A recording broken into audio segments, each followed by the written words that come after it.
തൊടുപുഴയിൽ നിന്നും ഏകദേശം 17 കിലോമീറ്ററിന് അപ്പുറമായിട്ടുള്ള തൊമ്മൻകുത്ത് വെള്ളച്ചാട്ടത്തിലേക്ക് പോകുന്ന വഴിക്കുള്ള ഒരു പാലമാണ് ഇത്. അപ്പോൾ പാലത്തിൻ്റെ താഴെയുള്ള പുഴയിലധികം വെള്ളമൊന്നുമില്ല, അതുകൊണ്ട് തന്നെ പുഴയിൽ ഇറങ്ങി കുറച്ച് വീഡിയോസൊക്കെ എടുത്തിട്ടുണ്ട്.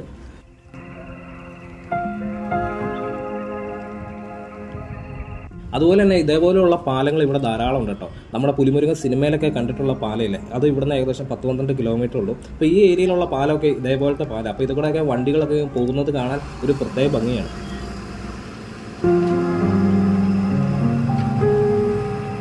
പക്ഷെ ഇന്ന് കാണിക്കാൻ പോകുന്ന വീഡിയോ ഇതിനെക്കുറിച്ചൊന്നും അല്ല കേട്ടോ.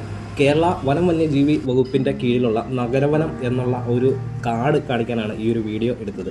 ശരിക്കും പറഞ്ഞാൽ തൊടുപുഴയിൽ നിന്ന് ഏകദേശം 5 കിലോമീറ്റർ ഉള്ളൂ ഈ ഒരു ഏരിയയിലോട്ട്. ഞങ്ങളൊരു ഉച്ച സമയത്താണ് ഇവിടെ എത്തിയത്, അതുകൊണ്ട് തന്നെ തിരക്കും കാര്യങ്ങളൊന്നും ഇല്ല കേട്ടോ. എക്കോ ടൂറിസത്തിൻ്റെ കവാടത്തിൽ എത്തുമ്പോൾ കാണുന്ന ചെറിയ ചെറിയ കാര്യങ്ങളൊക്കെ ഇവിടെയും ഉണ്ട്, പക്ഷേ തിരക്കില്ലെന്ന് മാത്രമേ ഉള്ളൂ. അപ്പോൾ ഈ ഒരു നഗരവനം എന്ന എക്കോ ടൂറിസം സ്ഥിതി ചെയ്യുന്നത് ഇടവെട്ടി എന്നുള്ള സ്ഥലത്താണ്. അപ്പോൾ ഈ ഒരു ഏരിയ എന്ന് പറയുന്നത് നമ്മുടെ നാടൊക്കെ പോലെ തന്നെ കനാലുകളും അതേപോലെ തന്നെ ചെറിയ ചെറിയ കവലകളും പെട്ടിക്കടകളൊക്കെ ഉള്ള ആ ഒരു സാധാരണ രീതിയിലുള്ള സ്ഥലമാണ്. പക്ഷേ ഇതിൻ്റെ ഉള്ളിലോട്ട് കയറുമ്പോഴാണ് ഇതിൻ്റെ ഒരു ഭംഗി.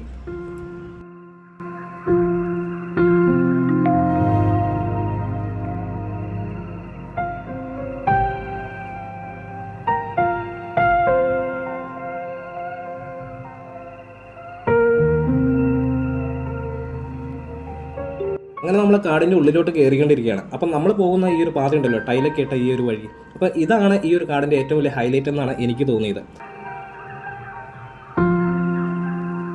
ശരിക്കും പറഞ്ഞാൽ ഇതൊരു വലിയൊരു എക്കോ ടൂറിസം ആണ് എന്ന് പ്രതീക്ഷിച്ച് വരുന്നവർക്ക് ഇത് നിരാശയായിരിക്കും. പക്ഷേ നമുക്കൊരു അരമണിക്കൂർ 1 മണിക്കൂർ നമ്മുടെ ഫാമിലിയൊത്ത് അല്ലെങ്കിൽ കൂട്ടുകാരൊത്ത് കുറഞ്ഞ രീതിയിൽ ഒന്ന് സ്പെൻഡ് ചെയ്യണം, കുറച്ച് സമയം നമുക്ക് സ്പെൻഡ് ചെയ്യണം എന്നുണ്ടെങ്കിൽ മാത്രം ഈ ഒരു സ്ഥലത്തോട്ട് വരിക. ഈ ഒരു കുറച്ച് ഏക്കറിൽ മാത്രമേ ഇതേപോലെയുള്ള ഒരു കാടിൻ്റെ ഒരു പ്രതീതിയുള്ളൂ. അതിൻ്റെ തൊട്ടപ്പുറമൊക്കെ സാധാരണ നമ്മുടെ പ്രദേശം പോലെയുള്ള സ്ഥലങ്ങളാട്ടോ.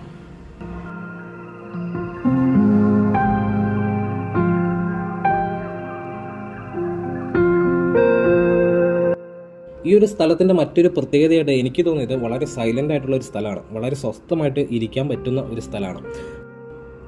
മാത്രമല്ല ഈ ഒരു സ്ഥലം നല്ല ഫോട്ടോഷൂട്ടിന് പറ്റിയൊരു ഏരിയയും കൂടെയാണ്.